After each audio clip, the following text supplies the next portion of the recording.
Hi everybody, before we get into this week's episode, I just wanted to mention that my first live and in-person seminar will be on Sunday, January 28th in Dallas, Texas. I'll be doing a mixture of info. I'll be doing my bevel theory presentation, I'll be doing my ethical sales strategy presentation, and we'll be doing an open techniques workshop, so it should be a pretty fun day of education. If you'd like to get more info or sign up, you can go to my website at ryanpba.com, and again, that's Sunday, January 28th, 2024 in Dallas, Texas. Let's go ahead and get into the episode. You're listening to the Piercing Wizard podcast, and I'm your host, Ryan Willett.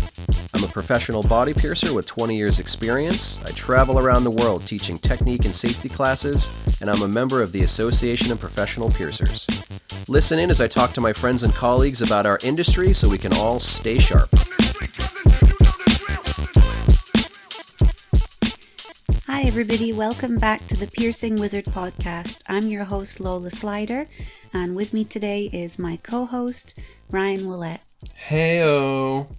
Why don't you tell everyone who you are, Ryan? Well, they know who I am. That sounded cocky. Anyway, we are gonna just do an easy breezy episode. Like, as we record this, we just recorded the surface piercing episode, and like sometimes when we do episodes, it's just like, ugh, like that, or yeah, I liked it, or didn't like it, or whatever. This one, we wanted to just do something a little bit more casual, so we're going to do a couple of questions that were submitted by our listeners. But first, I think Lola wanted to talk about jewelry in the way that we can get this really specific, really frustrating question that I think every piercer has gotten at some point in their career, and it's the whole question of... Well, let me do it. Okay, you go ahead. Let me do it. Is this everything you have? Yeah. That's pretty good. That was really good. You nailed it. Now, it's not to shade any clients for having said this at all. Like we were talking about, this is something that is almost universal that piercers experience. So it's really, really common, but it's nails on a chalkboard, I think, to a lot of piercers. And I kind of wanted to talk about the fact that it never, ever goes away. And I think that it's important to keep that in mind if you're someone who is maybe a little doubtful about, am I doing enough? Am I carrying enough? Is my stock diverse enough and all of this stuff? And you're never going to have that much stock that you're never going to be asked that question. Yeah, I think it's impossible. I've seen studios that have insane jewelry selections, like $500,000 of jewelry sitting in the case, and they still get those questions. So no matter, I mean, yeah, sure, if you have just like a plain ball and nothing else, you're going to get that question all day, every day. But even if you've put in tons of work, years of work to make a massive selection, you're still going to get that question. And I think that you said that to me a couple of years ago when I had that comment. I had it just this week as well. It's a comment that does come up semi-regularly still. And you said to me, look, I've been piercing for more than 20 years. I have so much more jewelry than you. I still get asked that. I still get that comment. So I kind of just wanted to mention it because it's not something that ever goes away, and it's absolutely not something that you should let get you down at all. It doesn't mean that your selection is inferior. It doesn't mean that you should panic and buy a bunch more stuff that you don't necessarily need. And keep in mind as well, as Ryan mentioned, there are big studios with $500,000 worth of stuff sitting there, wall-to-wall cabinets, 10 members of staff, and there's also studios with 1 member of staff, or 2 or 3 members of staff, and yeah, they're going to have less for sale, and they're going to have smaller displays, because their capacity to invest in jewellery for the business has to be in proportion to the amount of business that they're doing. If you're a studio that's doing 100 piercings a day, you're probably going to have a different selection to a studio that's doing 6 piercings a day. And that's just realistic. So I kind of just wanted to bring it up because it is one of those phrases that makes us feel so disheartened sometimes. Yeah, it makes you feel really inferior. It does. And when it's delivered in that way of like, is this everything? It's and always disappointed too. It is, because it makes you think, well, first of all, where else have you been shopping? And second of all, what is it that you want? What is there something specific that you're looking for? And then people say, I don't know, it's just nothing that's here. And you're like, okay. Oh, great. I think what it is we just live in the internet age where people can endlessly scroll on Amazon or Google or whatever, and that's really not what body piercing is. So when I think variety in my studio, it's like, okay, I want to have all the most common sizes that I would need. And then I can start to think about, well, okay, now I'm going to have a clear option for as many styles as possible. And then maybe a white opal option for as many styles as possible. But then you get to this certain point where it's almost a diminishing return, where if you start having the mentality of like, well, I need to carry every color gem that a company makes, it's like, well, you're going to be wasting a huge amount of money, because what's the likelihood that someone's going to come in and need that like very specific size in that very specific gem color? So it's perfectly appropriate to focus your inventory, to plan on a budget, to really think about like, you know, the most common requests, the most common sizes, the most common options, and then grow out from there based on like the input that you get from clients or, you know, specific requests. But if you try to have everything in the world, I guarantee you're still going to have somebody come in and they're going to say, "Is this everything you have?" Yeah. And you're never not going to get that. I actually had a 1-star review from somebody once, and it was really hurtful, because any time in my life I've had a 1-star review, I don't think I've done enough to earn it, to be honest. But a person came in, they wanted jewelry for a specific piercing. The piercing they wanted jewelry for wasn't the most common piercing, and the jewelry they wanted wasn't the most common style. And I was still able to show them, I think it was 4 or 5 different options that would work. They didn't want any of them, and we went back and forth and round in circles for about 20 minutes of me just showing them different options and saying, well, you know, this is what I have, and then them saying, well, I don't like that, and then me saying, well, you know, we're kind of getting to an impasse here, like I don't have any other things. And they were just getting more and more disappointed, and then they left, and a half hour later they left me a 1-star review. And I just remember thinking, like, I was nothing but nice to you and showed you the thing that was here, but because I didn't have whatever the thing was in your imagination, like they didn't even have a photo or anything. Yeah. And I just remember thinking, like, motherfucker. Yeah. So basically, don't feel like shit that people say that to you sometimes, and don't let it get to you if anybody makes comments like, well, they should really have this, or you should really be stocking this, because nobody knows your business like you know it. People that have never set foot in it aren't really in a position to be commenting on what it is that your clients need the most. And I think you can still shop smart and shop for things that help generate revenue for your business, and you can still invest a little bit of money in fun stuff that maybe it'll be years before someone buys it, if they ever buy it, but you just see a piece and you think, I want that in my case, even though I know it's probably going to be a wasted investment. This is something I want to try and sell. You can still do that, but you can't let your buying be led by this irrational need to sell absolutely everything. It's not a good strategy. Yeah, I had a point in my career where I was like, well, I'm going to order this style, but in 20 different colors, because that's just what you do, right? Because that's what I've seen in other studios. And it's been such a horrible waste of money. I probably still have some of those options sitting in my display case today. So try not to feel too self-conscious about it. Buy the stuff that you think that you're like the majority of your clients will prefer. And then in those other scenarios, like you can just make a custom order for people. Okay, so we have a few questions that have been submitted by listeners. We're just going to kind of hit them, give a quick answer on it, and then move on to the next one. One question that comes up pretty often whenever we talk about industrial piercings is, why 2 needles versus 1 needle for industrial piercings? What's the shortest, easiest way that you can convey that information? So when you say it's something that comes up often, I wasn't even aware this was a thing or a consideration, anything like that. I don't think there's any time in my career that I've used a single piercing for an industrial. Maybe the first year I was piercing, that would have been 2009 or 2010, where again it was cannula piercing, and it seemed to make sense that you just pierce straight through and then, you know, cut the cannula in multiple places. And that was something that it didn't persevere for me, because I realized almost immediately that it didn't necessarily result in a straight piercing.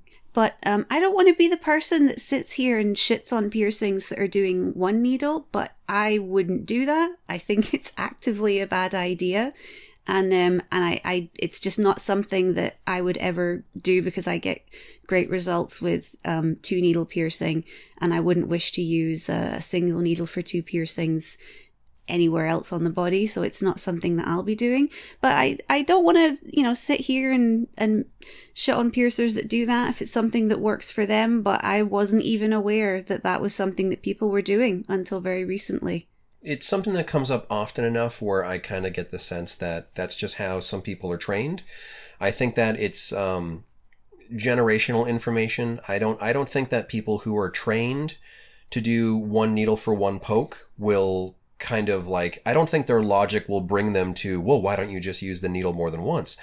I think it's someone who's been shown by a mentor, shown through an apprenticeship, shown through a video or the internet, like, well, it's, you use the one needle and then you just keep pushing it through and then you just poke the other side. But the thing about it, and there are studies that you can Google it really, really easily.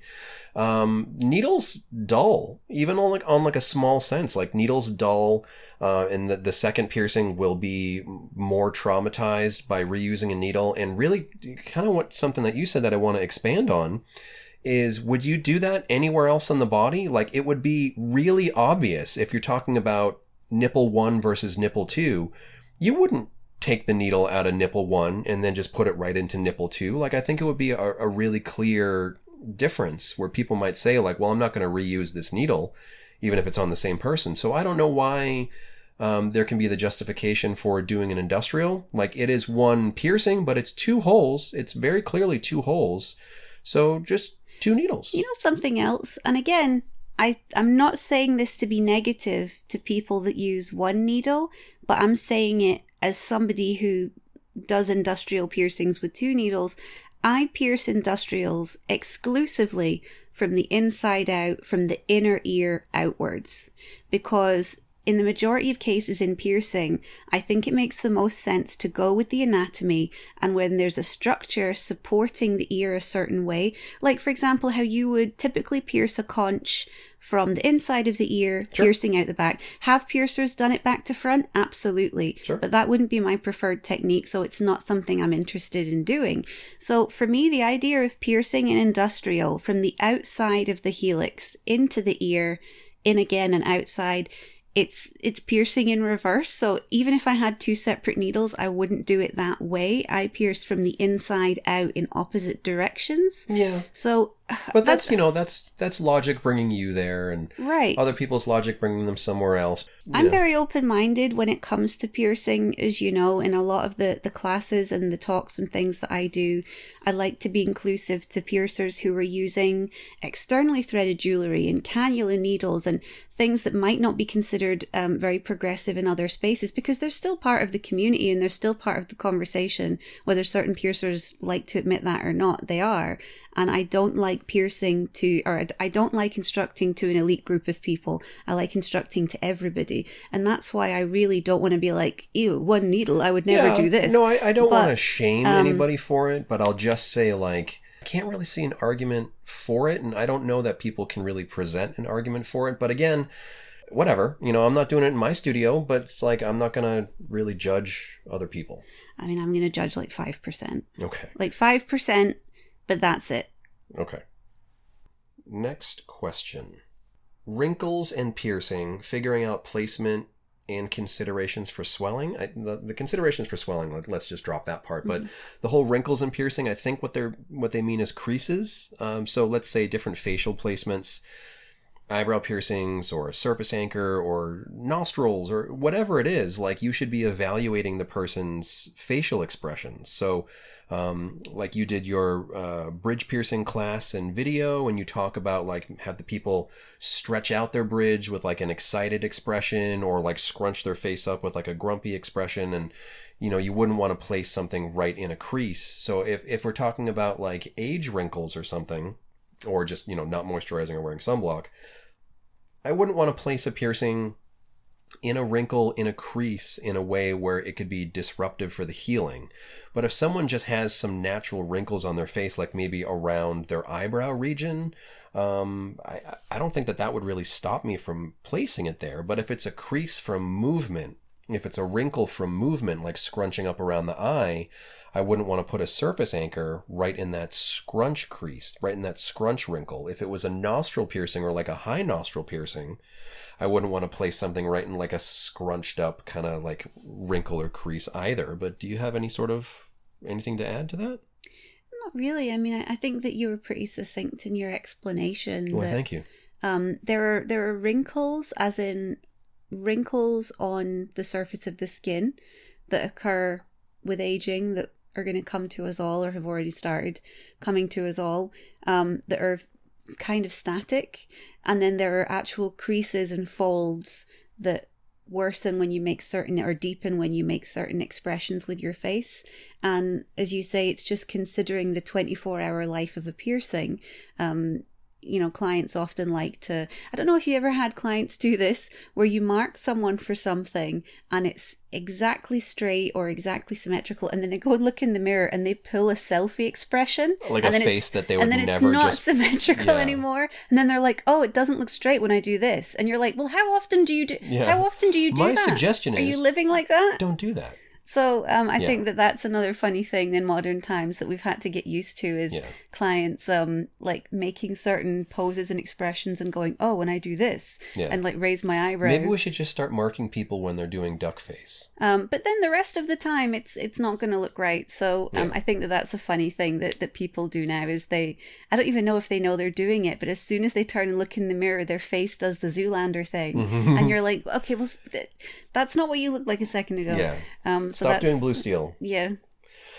All right. Well, just to jump right into the next question, and this is like this is almost a comedy question, and I know it's not intended to be. How do you maintain good physical health, eyesight health, mental health, and work-life balance? Huh. Well, we haven't figured that out yet, so it's difficult for us to answer that question. How would you like to talk about that question, though? So, I think when it comes to good physical health, that can be a lot of different things. It doesn't necessarily have to be, lifting weights at the gym, but it can be lifting weights at the gym. It can also be things like going on walks. Some people go climbing, some people have pets that they take out.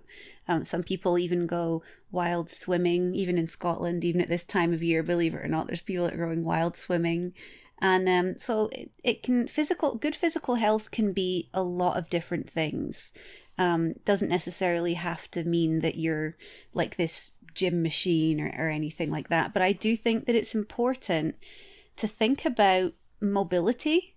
Not necessarily physical health in terms of aesthetics, but in terms of, are you able to tie your shoelaces? Are you able to sit comfortably on a moderately long flight or car journey? Are you able to pick things up when you have boxes that you need to move? Are there basic things that you're going to have to do that you want to be doing in your 30s, 40s, 50s, 60s? So I think like reframing things around, no, you don't have to be ready to do a triathlon, but think about quality of life, think about mobility. I think that is stuff you need to start early. If you're at the point, and I don't want to throw you under the bus, but I know that you have... Oh, here it comes. You have some issues with mobility and flexibility and just general comfort and everything. And it's one of those things where it's now going to be harder for you to basically learn to incorporate stretching and exercise and things into your routine. Whereas if you had started that 10 years ago, 15 years ago, and it was something that had been part of your life, it might not be as painful for you now. Well, yes. If I had started yoga in my 20s, yeah. But I actually interpret this question a little bit differently in the way that I would like to answer. And I would like to focus on ergonomics, because when we're talking about good physical health, like some of the positions that I see piercers maintaining while they're performing their work just looks like it's going to destroy their bodies. I think a lot of piercers are just piercing off of like a generic medical table or a generic massage table. And oftentimes those are built to be for shorter people or people that are working from a seated position. So a lot of times those are going to be lower.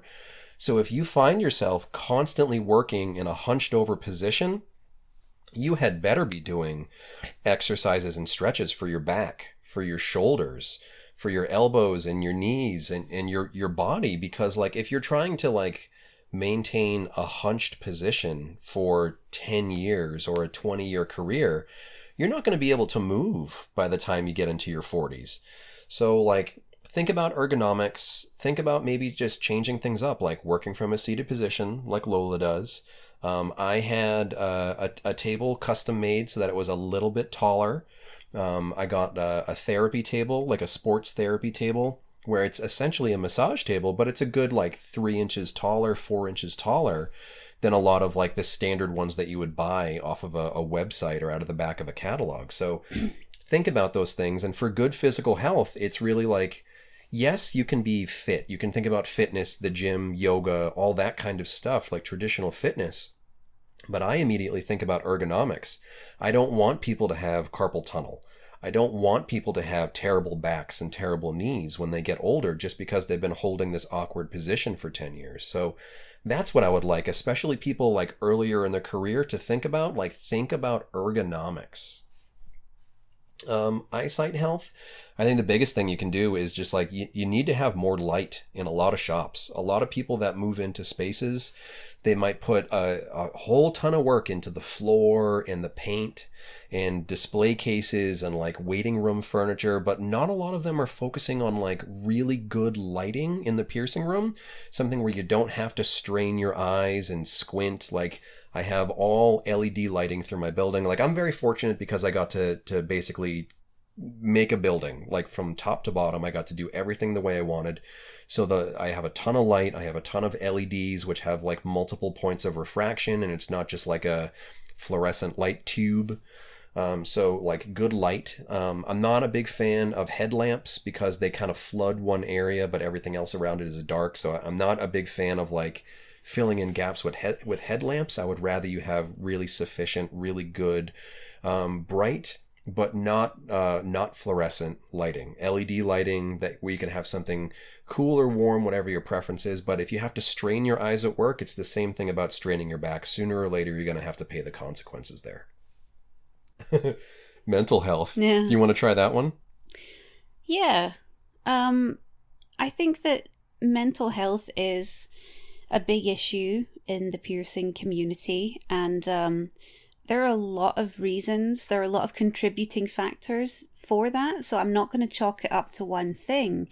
But one thing that I did mention during my self-care talk APP in Vegas this year was the issue of trauma dumping, and how many of us will interact with clients who, and this isn't a malicious thing that clients do, and it's often something that piercers encourage, is sharing and letting things out as well, is having experience after experience with clients where they're telling you something very upsetting that's happened to them or something that they're going through, and it's a way for them to become unburdened and let this stuff out. And it's wonderful that we can facilitate those experiences for people sometimes.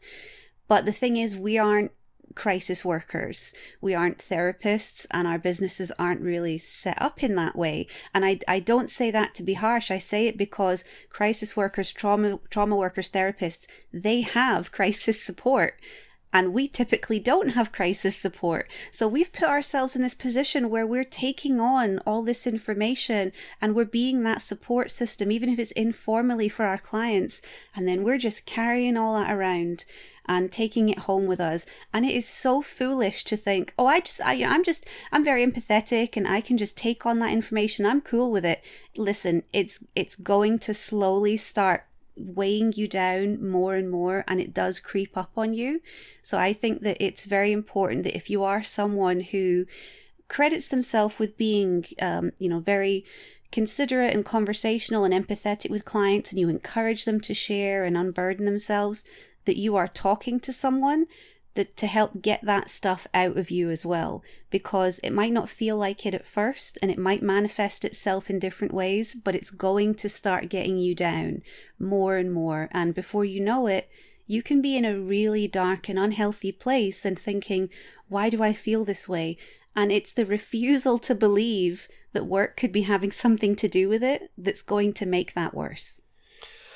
Yeah.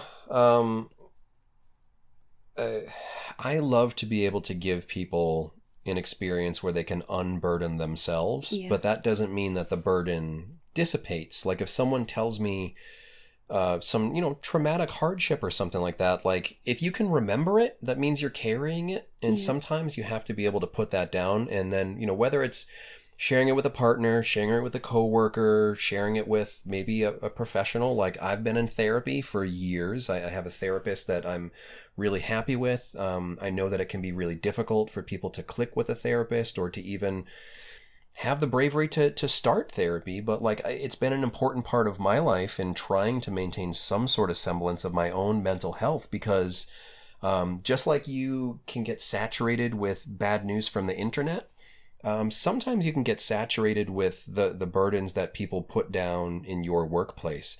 And I don't mean that I want them to stop putting those down. I want body piercing to be a positive experience for my clients.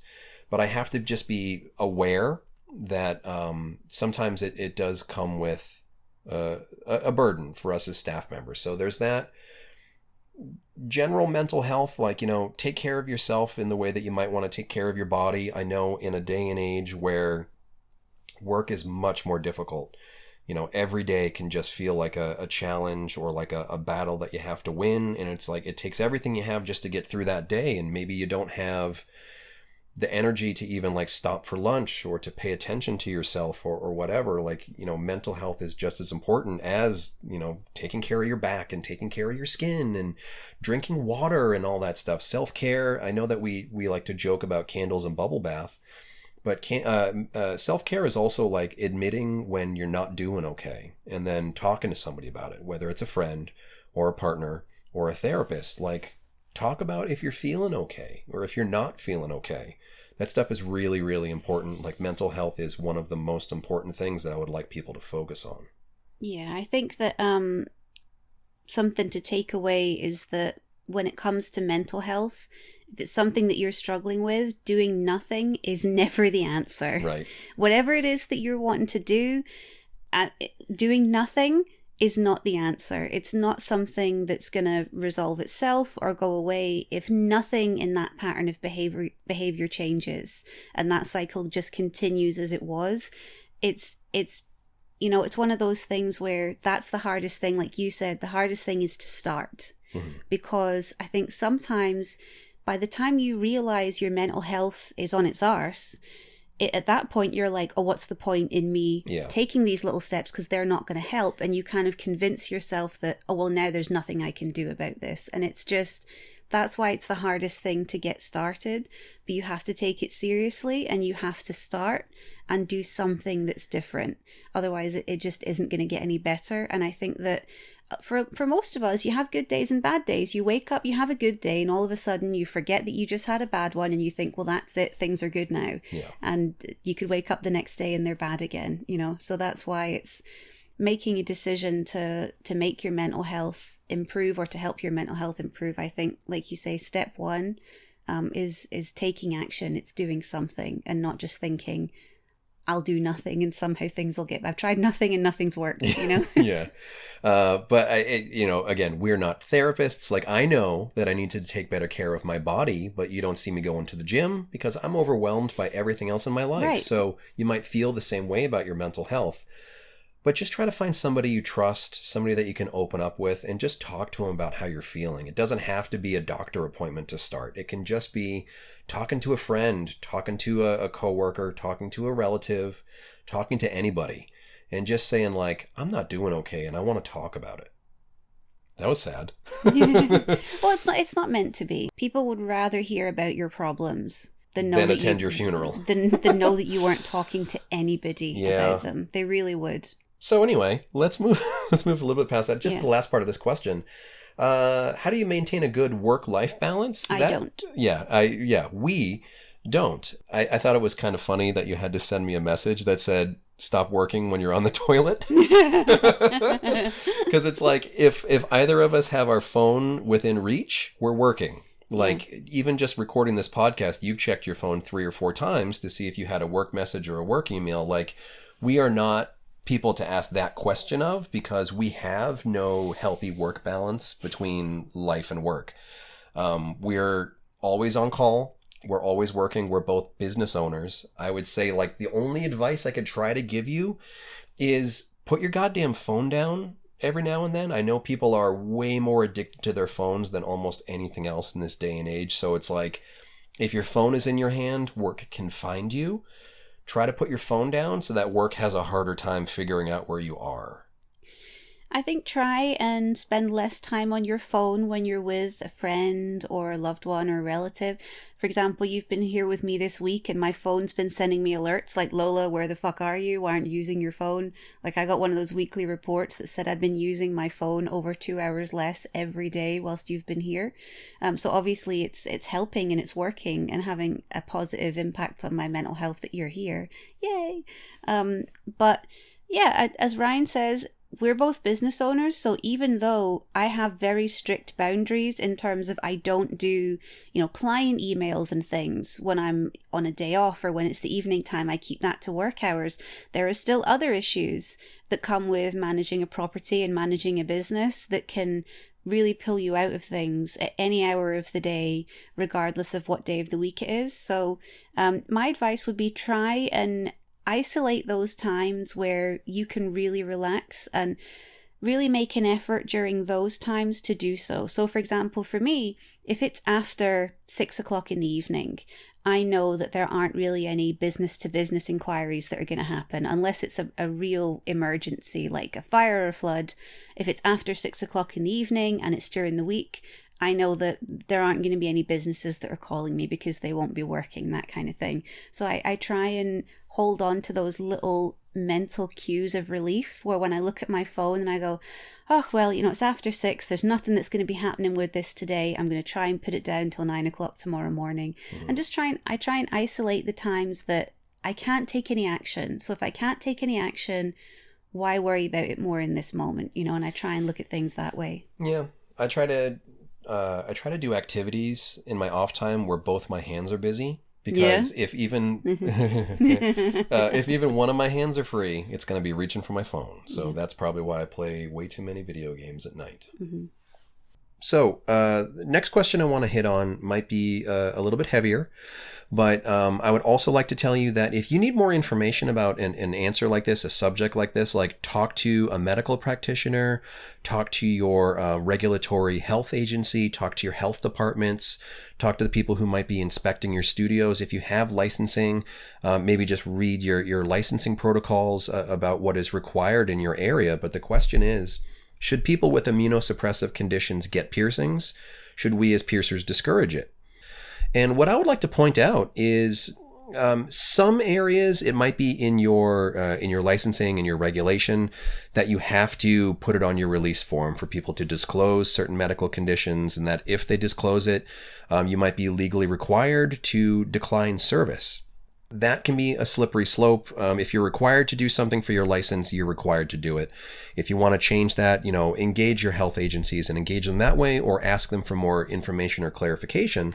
But what I would also like to tell people is, like, as body piercers, we have all pierced people with immunosuppressive conditions. If they're not disclosing those things and they just get pierced, then we should be trying to take care of all clients to the same level. We should be thinking universal precautions, kind of assuming that people have everything. So that's why we're protecting ourselves with personal protective equipment. That's why we're disinfecting things to protect our future clients and our future coworkers. As far as a health condition where people might have maybe a greater likelihood of healing complications or more of a challenge for healing, I think that's more of a question between the client and their doctor, their medical practitioner. But I don't really want to see body piercers trying to make health decisions for their clients and trying to determine where the safe line is if there is no regulation stating where the safe line is. So what are your thoughts on that? I agree that if you don't know where the line is, you shouldn't be the one drawing it.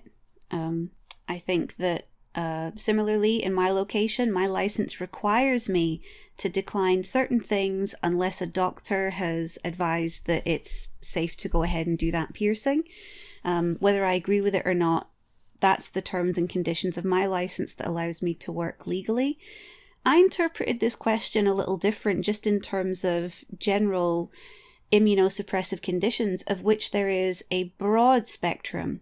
I mean, there are so many different health conditions that a person can have that can affect the immune system and that can come and go as well. And I do think that, as you said, many clients with immunosuppressive conditions have been pierced, can be pierced, and there are also some for which that would be an incredibly high risk activity. So I think in this area, there can't be a yes or no answer to this. You can't say, yes, you should pierce people with immunosuppressive conditions, or no, you shouldn't, because it's so dependent on the situation. And like you say, we aren't doctors. I know we like to take on everything and say, I can research this so well and I can find the answer to this. There are people who are vastly more trained and qualified to deal with this than you in certain situations. I think if you're dealing with a client who has an immunocompromising condition that affects their life in a manageable way, that's being managed, that's been diagnosed, that there is a treatment plan for, and that is predictable in a lot of ways, I think that's different from treating someone who is undergoing chemotherapy, for example, or piercing someone who is undergoing something like chemotherapy or a similar treatment to that would be an awful idea and putting them at significant risk. So I don't think that this is a question where you could just say, yes, it's fine, or no, it's not fine. I would certainly say that summarily saying no would probably be quite ableist in a lot of ways. And summarily saying yes would be very foolish in terms of putting your customer's health at risk. So I think very much that if you don't know where the line is, that's your indicator that you shouldn't be drawing the line in that situation.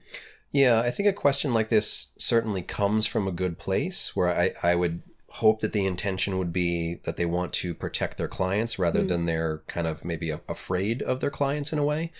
But again, like that, it's not really our place to say. So unless you have regulations that require you to ask certain kinds of medical history questions on your release form and to accept or decline services based on the client's answers, I think it's a slippery slope. And I don't think that it's something that a podcast can really answer for you. But if you want more information, as I said, reach out to your health inspector, reach out to the person that does the licensing in your area, or reach out to a medical practitioner. But I don't think that piercers should be making those determinations. This is the last question, the submitted question that I want to get. We have more. We can get them more on a future episode, but I also want to have dinner and watch a movie with you tonight. So the last question that I'm going to deal with from the submission form is how to report severe hack shops in the area that you are tired of fixing barbaric piercings from them. Finding out they're not wearing gloves while piercing and causing clients infections. My state has no regulation, but I'm tired of this happening. Unfortunately, clients are too scared to call the health department to report it, even anonymously, with fear of retaliation from said shops. Do you want to jump into that first, or do you want me to get it? I'll get it. So I feel your stress and your exhaustion and your frustration with this issue. Like, I can feel it in your writing, and I know that you know, and you know that I know there's not really anything you can do about this, at least not in a short-term kind of way. So I very much get the sense that this is just something that's really bugging you, that you just want to get out there. But I can tell you, as somebody who is regulated up the asshole, that hack shops still exist in my location as well. So it might seem like, oh, there's no regulation and this stuff is happening. There are hack shops everywhere. And, you know, the standards for what is or isn't a hack shop is also variable, which is something that we've talked about before. And absolutely not using gloves to touch someone, and the results that you're describing certainly sound pretty severe, and I think that you're doing the right thing in encouraging people to make reports, but I think that that's kind of as much as you can do, because you can't be the piercing sheriff in town. You just can't make that role for yourself. And Another aspect of it is I do a lot of fix-up work. I do a lot of checkups. I do a lot of jewelry changes for piercings that are not wearing inappropriate jewelry. Maintaining work that hasn't been done very well is actually an enormous part of what my job is.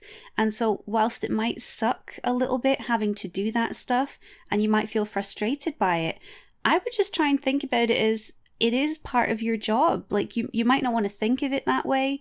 You might want to think, I just want to do the piercings that I'm doing, or do piercing checkups on referrals from my friends. But the thing is, clients can go anywhere and they can have piercings done anywhere, and they still might want to come to you and get support or make purchases. And I don't really think that that's something that you can stop. You can certainly have procedures in place like I do about your minimum standards for assisting with work that was done somewhere else. That's absolutely a possibility.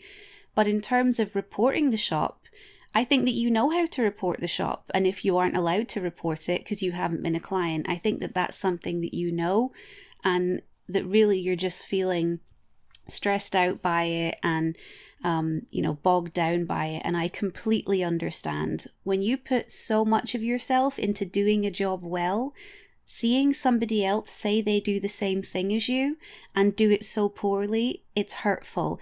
And it's really easy to take that personal. And I think that that's what's happening here.